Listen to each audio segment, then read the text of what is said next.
आज अम्मी अबू के साथ सहरी आज मैंने अपने सारे स्टाफ से कहा कि क्लोजिंग के बाद सारे तैयार हो जो आज हम सहरी करने बाहर जाएंगे। तो फिर सारे स्टाफ ने जल्दी जल्दी क्लोजिंग की और सब खुश हो गए और हमने 2 ऑटो रिक्शा मंगवा लिए। 2 ऑटो रिक्शा में हम सारे बैठ गए और हम सारे बैठकर पहुंच गए रिवाड़ी मोहल्ला, 2 भाइयों का मशहूर होटल। ये रिवाड़ी मोहल्ले का सबसे ज्यादा मशहूर होटल है, जिनके पास पाए, चने, निहारी, बड़े पाए, छोटे पाए, लस्सी, ऑमलेट, चने, पराठा, मिस्सी रोटी सब कुछ मिलता है। तो फिर यहाँ पे जाकर हमने बताया कि हम 20 से 25 लोग हैं, हमारी सीटिंग करवा दो। उन्होंने अंदर हॉल में हमारी सीटिंग करवा दी। सीटिंग करने के बाद मैंने सारे स्टाफ से कहा कि वहां पर तुम लोग सर्विंग करते हो, आज हम तुम लोगों को सर्विंग करेंगे, तुम बैठकर खाओ। हमने काफी सारे अंडा चना, निहारी, तंदूरी पराठे और रोटियां मंगवा ली। और मेरा भाई फहद और मैं हम खड़े हो गए अपने स्टाफ की खिदमत करने के लिए। हमने सबको चने की प्लेट और निहारी की प्लेट उठाकर सबके सामने सर्व की और जिसको जितनी जितनी सहरी खानी थी सबने पेट भर के सहरी की। और फिर स्टाफ ने कहा कि असद भाई आप खड़े हैं, हमें अच्छा नहीं लग रहा, आप हमारे साथ बैठकर थोड़ा सा तो खा ले। तो फिर मैं बैठकर थोड़ा सा स्टाफ के साथ मैंने टेस्ट कर लिया, क्योंकि मैंने सहरी अम्मी के साथ करनी थी। मैंने अम्मी को कॉल की थी कि आप लोग होटल पर आ जाए, हम भी वहीं पर है, आज सारी बाहर करेंगे। मेरे अब्बू ने भी सहरी नहीं की और मेरे भाई ने भी, हमने कहा कि चलो अम्मी आ रही हैं, हम उनके साथ सहरी कर लेंगे जब तक हम स्टाफ की खिदमत करते हैं। इतने में मैंने स्टाफ के लिए लस्सी मंगा ली और स्टाफ ने लस्सी भी रज कर दी। और फिर मैं और मेरा भाई फाद हम स्टाफ से पूछते रह गए कि कोई और चीज तो नहीं चाहिए। मैंने स्टाफ से कहा कि आज हम लोग वेटर हैं तुम्हारे, इसलिए तुम खुलकर बताओ तुम्हें क्या चाहिए।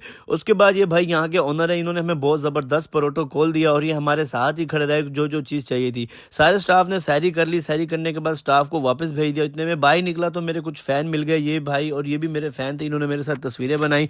इतने में मेरी अम्मी भी आ गई, लेकिन सबसे मजे की बात, अम्मी घर से भिंडी बनाकर लेकर आई। अब तंदूरी पराठा हो और अम्मी के हाथ की बनी हुई भिंडी हो, क्या ही बात है सहरी की। देखते ही मेरे मुंह में तो पानी आकर मैंने भिंडी के डब्बे को उठा लिया कि मैं तो भिंडी से ही सहरी करूंगा। उसके बाद हमने मिस्सी पराठा, हमने तंदूरी पराठा, चने और पाए मंगवा लिए और हम सब ने सहरी करना शुरू की। मैंने तो सबसे पहले तंदूरी पराठे के साथ भिंडी खाई और पराठे के साथ भिंडी खाते ही सहरी का मजा ही आ गया। उसके बाद मैंने इनके अंडा चने भी खाए, बहुत मजेदार थे। फिर उसके बाद मैंने इनके पाए ट्राई किए, इनके बड़े पाए और अंडा चने बहुत ज्यादा मजेदार थे। अंडा चने तो हम इनके अक्सर खाते रहते हैं। उसके बाद हमने लस्सी मंगवाई और सबने सहरी की।